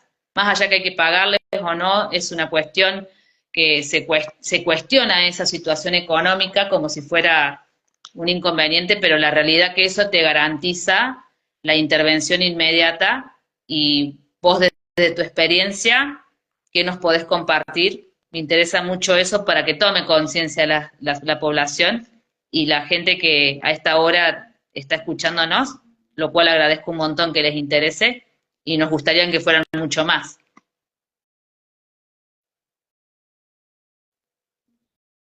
Esteban, ¿te perdí? Hola. ¿Ahí me Ah, escuchás? sí, ahí te escuché. Volviste. Bien. ¿Escuchaste Este, lo que dije? sí, todo, todo. Ok. No, sí, es súper importante. Siempre uno quiere un público masivo, ¿no? Por supuesto, pero ya van a sumarse cada vez más. No, acá lo importante es, sí, primero, vamos por parte desde lo anterior que dijiste, los guardavidas y los bomberos siempre van a poder contar con nosotros, siempre vamos a trabajar en equipo para lo que Por necesiten, supuesto. y considero importante aclararlo. Pero más allá de eso, sí, es cierto, los bomberos voluntarios realmente hay veces que estamos un poco desvalorizados. Eso sí nos desmotiva un poco, porque bueno, nosotros hacemos todo absolutamente nada, sin fines de lucro, ¿no? Lo que es bomberos voluntarios, ¿sí? Que quede claro, bomberos voluntarios. Más allá de eso, nosotros lo único que recibimos es una obra social, ¿sí? Que es lo mínimamente que exigimos a gobierno provincial, y después te dan una jubilación, ¿no? Cuando termines tus 25 años de servicio y cumplimentada a los 60 años de edad. Pero bueno, sí, no hay un reconocimiento masivo. En Córdoba, la verdad que ha evolucionado mucho el reconocimiento, sobre todo en incendios y demás, pero la gente no sabe todas las actividades que hacemos. Cantidad y cantidad de cosas, de emergencias, rescates vehiculares, bueno, rescate de animales en pozos ciegos, que hay cantidad y cantidad por todos lados, clandestinos. Pero bueno, no importa, nosotros le vamos a seguir poniendo el pecho, y la idea es que podamos cuidar a la gente concientizando, como vos decís, por ejemplo, la ley en cuanto a lo que es las actividades al aire libre en la provincia de Córdoba. Nosotros sabemos que la gente tiene que ir con un profesional experimentado y conocedor de la zona como corresponde, que esté habilitado por la provincia para realizar este tipo de actividades. Esto incluye que no solamente el guía lo que va a hacer es guiar por su camino, pues no es solamente su tarea, sino prevenir cualquier tipo de accidente que pueda suscitarse, y exigir a los turistas que tomen las medidas suficientes como para llevar al autocuidado, ¿no? Exigirles también que lleven ropa adecuada, calzado adecuado, la ropa que corresponda, que lleven mínimamente unas sales hidratantes, bebida como corresponde para el tiempo indicado. Es decir, acá lo que hacemos es prevenir todo este tiempo cualquier tipo de accidente, cualquier tipo de siniestro, de lesión que pueda suscitarse, y que si no implementamos la ley, como primera medida tenemos que implementarla como gobierno, ¿sí? ¿Qué quiere decir? Que el gobierno municipal tiene que hacer respetar la ley, poner a disposición los guías turísticos habilitados, que obviamente que van a tener que abonarle porque ellos trabajan de eso, ¿no? Por supuesto. Pero por tiene que ser supuesto, ley y no empezar a... permisos. Sí, Se estudia para llegar a ser guía de montaña, es una carrera que se estudia en la Facultad de Córdoba. Hoy en día, bueno, yo hice el curso que se daba la provincia en su momento, que era de promoción, que era de algunos meses, que te habilitaba, pero que había que complementarlo con otros cursos. Y hoy en día ya se modificó y es una carrera de 3 años. O sea que para ser guía de montaña no es solamente ir y caminar y salir y dar muchas vueltas en la montaña y conocer como los vaquianos un montón de senderos, huellas o caminos rurales, que son conceptos distintos. Y no es solamente eso, sino tener lo que vos decís, la seguridad de, sobre todo esto de habilitar el equipo de rescate si es necesario. ¿Cuánto hoy en día cuesta o implica movilizar todo el equipo de rescate, por ejemplo, en esta situación del Cerro Uritorco que tuviste que intervenir tuvieron que intervenir vos y tu equipo hace unos días? y mira, en realidad te vas a asombrar mucho.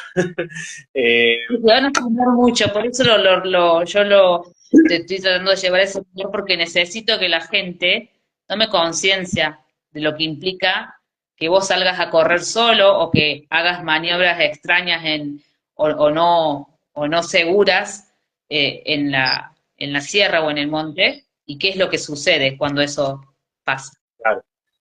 No, bueno, la realidad es que no, si bien no se tiene un valor estimado, porque eso se computa por hora, por hora hombre. Eh, si bien no tenemos un valor estimado, nosotros sí tenemos un valor referenciado eh, en cuanto a la ley de seguridad e higiene, donde estipula que el bombero voluntario tiene un valor en cuanto a rescate, ¿no? Aparte de otros conceptos, con sus equipos, usando absolutamente todo. Sale $3.500 la hora hombre. Y no Mira, solamente eso, no no se solamente, lastimen, no se por favor. claro, Claro, sin contar el helicóptero, sin contar la nafta, sin contar todo eso. la hora de helicóptero sale $2.450, la hora de helicóptero. Sí. Eh, Acá estamos hablando que es un gasto realmente terrible. O sea, si esto se diera, si realmente hay un gris y es muy complejo, es muy delicado el tema. Si acá se diera que hay una persona, institución, empresa o demás, lo que fuera, que por X razón se realiza un rescate y ese rescate es demandado a gobierno, iniciado el juicio, porque corresponde indemnificar los costos y costas que han producido el rescate, y tiene que cobrar solamente el servicio de rescate $3.500 la hora. Imagínate que pierdan un juicio en cuanto a eso, después se va a tener que obligatoriamente en cada rescate cobrarle a la víctima lo que por ley se determina, porque hasta ahora no se le cobra nada. Estamos haciendo ojo ciego y oído sordo, es la realidad. Y no es nuestra Y así intención se... desde la entidad de bomberos voluntarios crear algún fin lucrativo con rescates, jamás lo pensaríamos, pero independientemente de eso, la realidad es que se gasta horas hombre, horas saludables, lesiones que se producen. Yo tengo 43 años y al final dije, mira, yo tengo 42, tengo 42 años y realmente las rodillas no son las mismas de antes. Yo la rodilla derecha la tengo así, gastadita, ¿viste?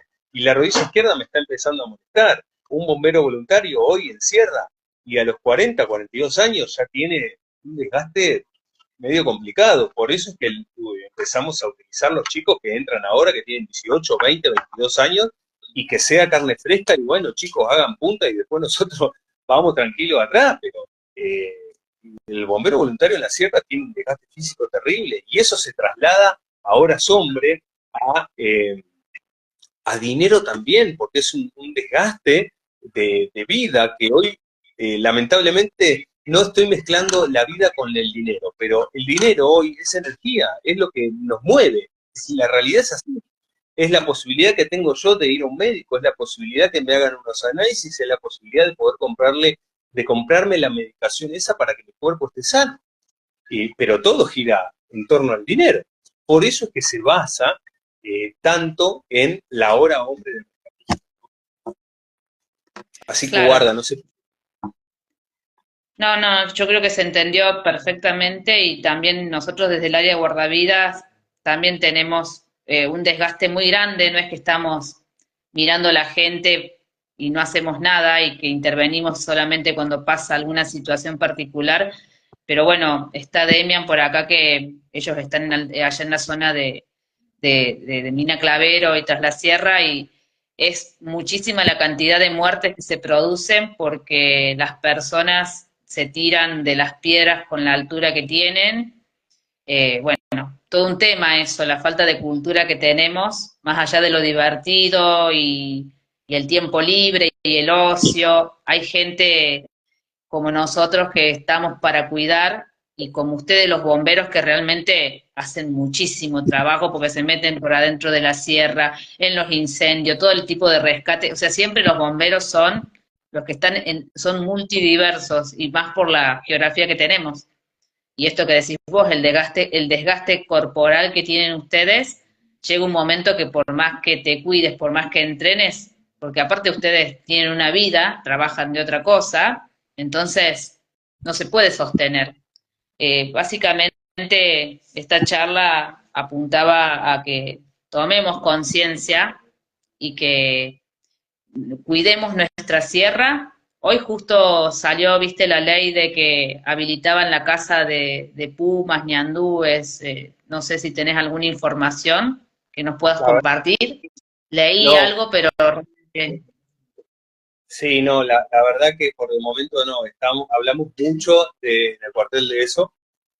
ajá, Eh, Estamos esperando a un compañero que trabaja en fauna en la provincia y queremos saber exactamente de qué se trata, o sea, qué es lo que pasó, qué es lo que se confirmó, a partir de cuándo lo van a hacer, y bien exactamente cómo es el tema, porque se va a complicar mucho también. No pasa solamente por el impacto que va a producir, ¿no? Por supuesto, sino porque si se llega a autorizar, esas especies van a emigrar, es decir, van a bajar. Y nosotros, hablando de los pumas, por ejemplo, nosotros sí, sabemos, para darte un ejemplo, que del otro lado tenemos de Apuno y de este lado está Capilla del Monte. Imagínate que se comience a dar a la caza. Y bueno, el animal, ¿dónde va a buscar? Y va a buscar las laderas, por obvio. una cuestión lógica. Empezar a bajar a la ciudad, y tanto a Danfuria como a Capilla del Monte, como a Charbonnier, como a Santa Isabel, y te van a aparecer los bichos. Y eso ha pasado, porque ¿dónde pasa? Pasa por los incendios también. Se incendia algo, los bichos se escapan y generalmente terminan habitando una zona donde ellos no son obviamente de ese hábitat. Pero sí, vamos a tener unos problemas que van a acarrear, por eso ahora nos vamos a reunir, creo que la semana que viene, a ver qué es lo que pasó con eso, tener una buena referencia y ver cómo lo vamos a manejar. Sí, también está bueno esto de difundir el cuidado del medio ambiente. Ambos, ustedes bomberos, muchísimo, y nosotros como guardavidas también también es parte de nuestra función como operarios dentro de estos espacios, cuidar el medio ambiente y concientizar acerca de ello. Bueno, están pasando muchas cosas a nivel de daño ambiental.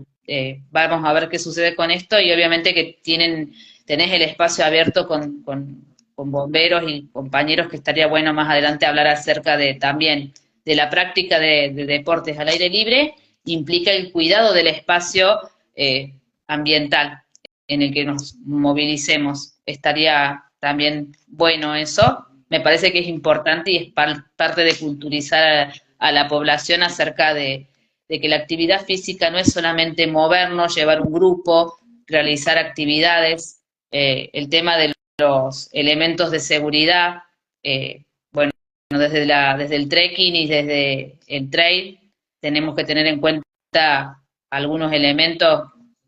Podés contarnos vos, Esteban, y yo puedo tirar algo acerca de lo que es en espacios acuáticos. Dale.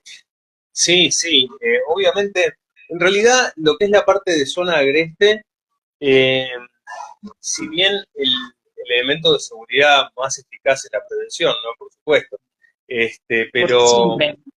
eso yo creo que va a depender, obviamente, de la actividad que se haga, ¿no? En el caso de las escaladas, por ejemplo, eh, que es lo más común, que es lo más habitual, y que hay mucho, pero mucho. Imagínate que tanto el senderismo como la escalada son las dos actividades principales de la provincia de Córdoba. O sea, Sí, vamos desde ahí. Lo que es la parte de escalada, sobre todo con lo que es elementos de seguridad, tener en cuenta que todos los materiales que van a utilizar tienen su vencimiento, ¿sí? Es decir, no es que esto dura por vida y vamos a utilizarlo siempre, y no, tiene su vencimiento. Que las cuerdas, por ejemplo, si se les mojan, que las sequen como corresponde a la sombra, ¿sí? No al sol, que no estén mojadas, porque se afean, obviamente, se mufan y producen daños en los tejidos, y esos tejidos van a estar expuestos a una tensión terrible en cualquier tipo de actividad donde puede llegar a desencadenar lamentablemente una tragedia. Pero después, todo lo que es materiales de seguridad, que siempre sea sobrevalorado, ¿sí? Yo tengo que utilizar un punto de anclaje. No, bueno, hagamos 3 puntos de anclaje, porque siempre más vale estar prevenido, ¿no? Ser precavido.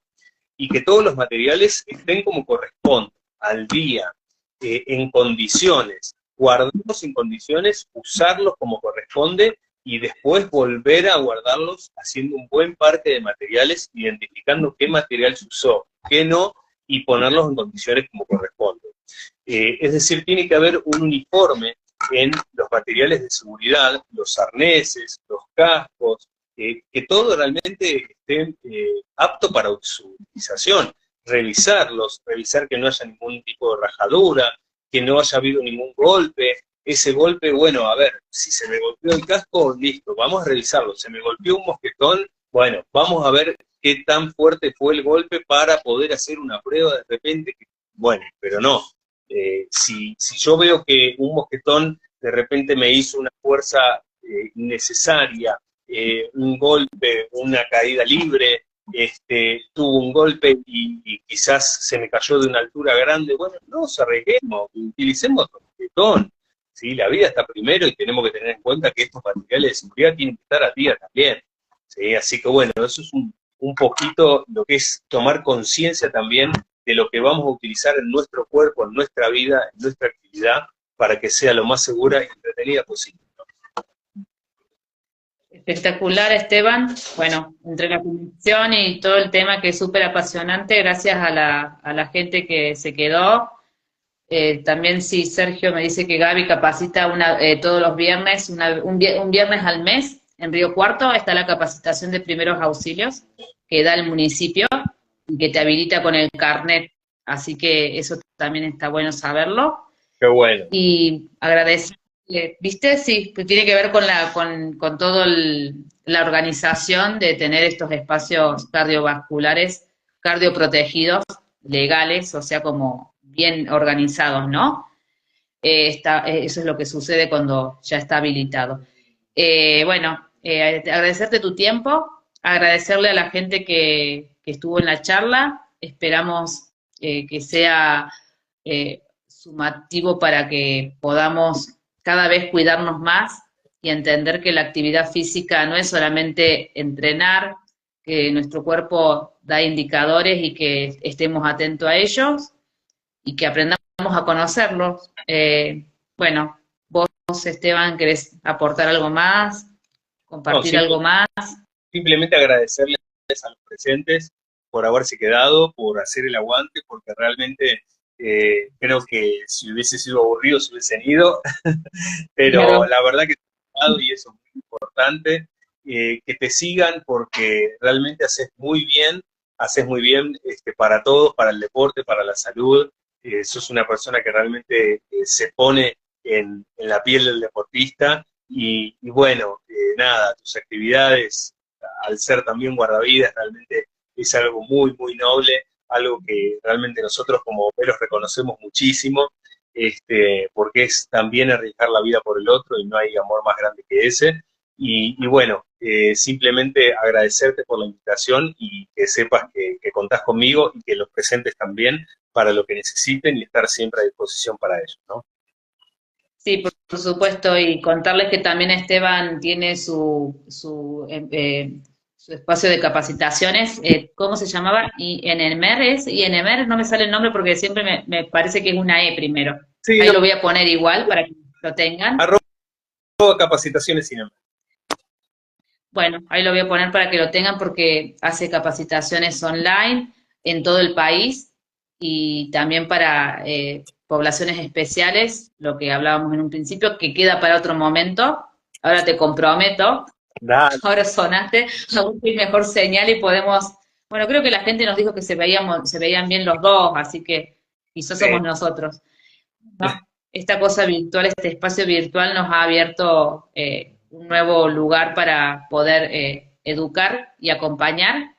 Gracias a todos y bueno, el próximo miércoles que viene, para anunciarles y para que sepan, voy a tener en este espacio a Javier Carriqueo, que es el 2 veces campeón olímpico, corredor de trail y súper conocido para los que corren. Justo agarramos esa parte. Así que los invito y te invito a vos también porque está interesante hablar acerca de alto rendimiento y justo él también tiene un grupo de entrenamiento de chicos especiales. Así que bueno, es eso lo que quiero transmitir y gracias por acompañarnos. Buenas noches. gracias, Vivi. Saludos a todos. Dale, gracias a vos, Esteban. Buen descanso.